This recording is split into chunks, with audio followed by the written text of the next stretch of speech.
Xitoy bilan yangi tijorat boshlayotgan odamlarning top 3 ta xatosini hozir sanab beraman. Birinchisi, ular o'zini tovarlarini ishonchsiz kargo kompaniyaga topshirib qo'yishadi va natijada ushbu yuk hajmiga yokida uni vaqtida yetib kelishiga kuyib qolishadi.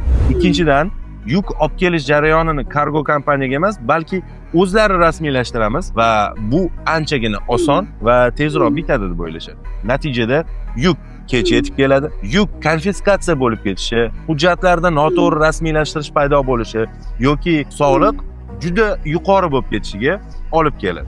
Uchinchi va asosiy xato, kargo kompaniyaga ishonib topshiraman degan fikrga kelishsa ham, ular kargoni eng arzonini izlashga tushishadi. Arzon narsa har doim ham sifatli bo'lavermaydi. Shuning uchun bugun sizga Best Logistics ni tavsiya qilmoqchiman. Biz hamma kamchiliklarni inobatga olib, siz uchun unikal taklif tayyorlab bo'lganmiz. Biz bir kuba yukni $190 dan boshlab Xitoydan O'zbekistongacha olib kelib berishni o'z zimmamizga olamiz. Bundan tashqari hamma hujjatlar, hamma yugur-yugurlar bizning tomonimizdan amalga oshiriladi.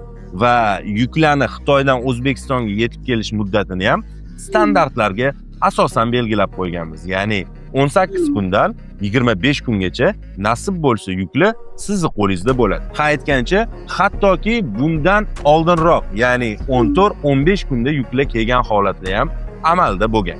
Agar sizga ushbu xizmatimiz kerak bo'lsa, izohlarda kargo deb yozib qoldiring. Otabek akam sizga aloqaga chiqadilar va nasib bo'lsa siz bilan hamkor bo'lamiz.